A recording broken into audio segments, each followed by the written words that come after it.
when they were talking about a lot of the violence in that time, it came all the way even in here to Tacoma after we left that area. We used to have a t-shirt store on Pacific Avenue, and I did like the cleanup artwork, the art ready work or print ready work to do different t-shirt designs. And I wasn't looking up one day when some guys came in and said, we want some t-shirts made for our racing cars, and I was in a blah mood, whatever it was that day, and I was kind of going, okay, you know, this is what our prices are. I wasn't paying attention to who they were. And they put it down, this is our car, and they kept pointing to the car, and I wasn't really looking at it. And I finally looked down and just kind of went, oh, holy fuck. I need to be invisible right now. It was a Chevy, and it said Goon Squad on the time, and it had guns coming up over the top of it, and I'm just sitting there going, what? Oh, goodness, I think I'm going to not be here. Luckily, Ramona showed up and said, you need to leave the store, we're closing, goodbye, you know, and got them out. And then we tried to do that, let's drive around Tacoma and lose the car, you know, and it, then we thought, well, pull down this street. Well, let's pull in behind the VFW hall. We're like, it's dark back there, what the hell are we doing? You know, we need to go. So we went to 7-Eleven, you know, like, this is gonna save us. Oh, thank heaven, 7-Eleven, whatever you say. We're gonna not get killed at the 7-Eleven. We finally lost them, and we never saw those guys again. We don't know if they still see us, you know, you never know where they are, those wonderful goon squads, but that's just been one of the things, or the fear tactics they've used with this movement. You know, poor old Willie Nelson, you know, supported Leonard, and had the IRS and everybody else come down on him just because he donated money, like you guys have done tonight, hopefully. And hopefully the feds won't be on your butts. But been there before. Yeah. Been there. They do that quite often to a lot of people for unnecessary reasons. Watching these films sometimes hits me a little bit harder too. Is that a lot of people on the screen are gone now, as opposed with a lot of stuff. Neelot Butler gave me her bracelet before she went.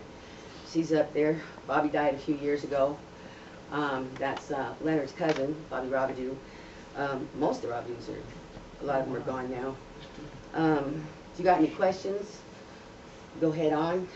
We're having our rally coming up on February 4th. Right now, if you look on the internet, you can also look at what's going on for Leonard for a push towards the clemency of watching people walk across the U.S. on the southern route to go to Washington, D.C. They'll arrive there in May, mid-May. They left Alcatraz on December 18th.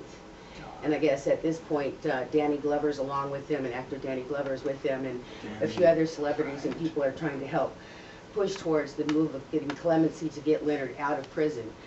And now I'll shut up again. I keep saying I'm going to shut up, and if you have questions, I'll answer it, but I never be quiet for things. Are there legal actions going on right now to try to get him either clemency or a new trial? We're doing the clemency move. Yes, Okay. The legal actions are going on, and we have some of the papers back there. People can sign them and help put on, if you have websites that you go to put a little thing in there to ask them to come and look at it, to hear about it. Just putting your little words out there, helping other people find out about the clemency, the push for clemency for Leonard. So yes, there is some legal action at this point going on. Do you believe that that dude that confessed to killing the FBI agents is for real? I wouldn't state that. Yeah, I don't know about that either. No, I asked whether the dude whether that, Mr. X is real or not. Oh. And I wouldn't state either way about Mr. X's ability to be there or not be there, or if he's real or not real. Mm-hmm. Okay. Or if he's even a he. Yeah, right, right. Do you have any t-shirts with this picture? Not right now, but the main office is doing some, and they're going to be doing some of Leonard's artwork. He does very beautiful paintings, and some of his paintings will be coming out of there. I don't know. Nobody's got any of the Leonard shirts on today. Got Free Leonard Peltier. We've got Free Leonard American Indian Movement, another American Indian Movement. I just got my nice postal stuff. I got one of the antique aim buttons that haven't been seen forever. That's only because the t-shirt was in the bottom of my closet for like 15 or 20 years. It was on there. There is more t-shirts coming out. I haven't seen any new ones in a long time. You're gonna have them by the March? Was he one of the founders of the AIF? No, Leonard was not one of the founders. He's related to some of the founders of American Indian Movement. The founders were from Minnesota, and they're distant cousins, very distant cousins, and by marriage, but he's not one of the original founders. What was Dennis's last name? Banks. He was. Dennis he Banks. was- Dennis Banks and Russell Means and Oh, yeah. Vernon Belcourt and Clyde Belcourt, and they're some of the original founders back in 1968, the starting of the American Indian Movement, that was to be a policing type of guard for reservations, but also for inner city. If you've been to Minnesota, of where the Peacemaker Center is, where the place where the original American Indian Movement started, where it's also like big giant housing project areas. And it was really hard for natives to get around. Or if an Indian was out drunk or whatever, out running around in the streets late at night, police could go beat the daylights out of him and put him in jail under any kind of design whatsoever. And so they had walkie-talkies and walked the streets and would say, this is happening. They would help get people to their homes, and they would just police the area so that the police weren't out harassing and hurting native people trying to get home at whatever hour they were trying to get home. And it went from there. It just kept growing from that point into being a guard for all native movement. We came out here also for when they were doing the whaling up there at Nia Bay. Wherever we're called, we go. There was going to be one during the sale of the stupid port of Tacoma back in the 80s, where we were going to all come out here in mass and do a big giant takeover again, and it unluckily didn't happen. It would have been quite the thing. And but no, he wasn't. Yes? How old is Peltier now? He's, I believe, 63. That's to go from my age. I'm 56, and he is, so he's probably in his early 60s. 65, 60, 60, I don't remember. I know I'm 56, and I have days when I can't remember I'm that age. Could you please explain the health problems that Leonard's having and how the government has been moving him around from penitentiary to penitentiary? They do that to a lot of prisoners, but yes, they've been doing that. Some of his medical concerns has been diabetes. They had him in a cell in the early years in an area that's sort of like being in the hole, or protective custody, what have you. It's like being in solitude, solitary confinement. And they had him in a place where there was this very loud, constant knocking noise just outside of the cell. You know, it was a horrid noise, you know, 24/7, being in a little tiny room with this banging noise. It also gave him some hard hearing problems. His diabetes, he's had some scares of cancer. I can't remember what some of his other health problems have been. His, what was it? It was like a problem with possible cancer in his jaw. Yeah, he had jaw surgery. Jaw surgery. He's had several different surgeries, actually. Which we had to fight to get him the jaw surgery. Yeah. And the same way as getting the Mayo Clinic at the one point did give him a checkup, but didn't get to finish any of the treatment because, as usual, they do move them from prison to prison. When they move them, they can do a blackout period on anybody in any prison. You move them, they have to give a 10-day period of complete blackout to get them used to their new surroundings, or whatever that's called. And so they can have no contact with their family, and family doesn't get to even know where they're at. And then what they do is on the 9th day, just move them to another prison. And then on the 9th day, they can move them. They can keep doing that. They can disappear somebody through the system for quite a while.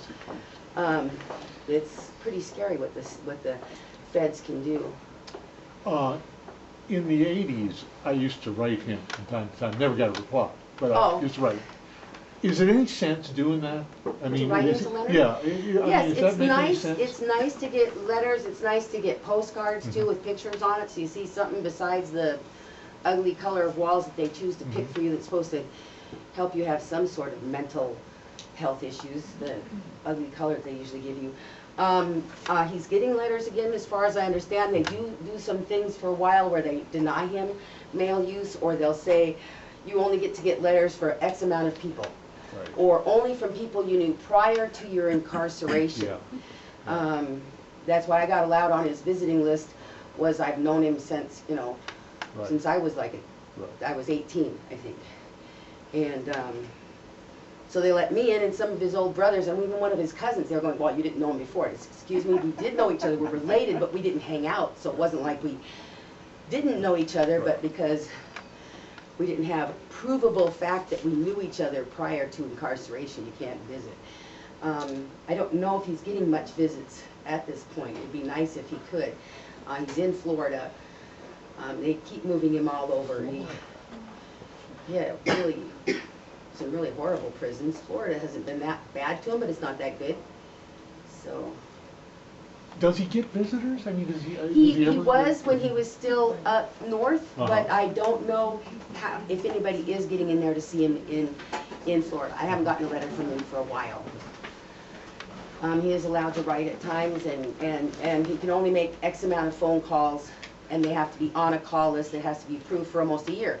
And then when they move you, they can start that whole list over again and start your visiting list over again, if they so choose. Usually you can just go from prison to prison and your visiting list can follow you, but if they say, if for security reasons we can't, they can just make up their rules as they go along. Any more money out there? Any rolls of postage stamps? We have the need for doing our mailing. It'd be really nice if we could have people come to the rally or let other people know about the marching rally that's happening on February 4th. I don't do the march because I just can't even walk that far anymore, but I'll be at the Federal Building, you know, like at 1 o'clock down there on Pacific Avenue, and it should have it on our lift up. There's also a sign-up list on the little table right there if you'd like to be on the mailing list and be informed of things going on. And if you haven't had a chance and you'd like to donate to covering the expenses of this upcoming march for Clemency, there's a big old white jug right out there. Andrew?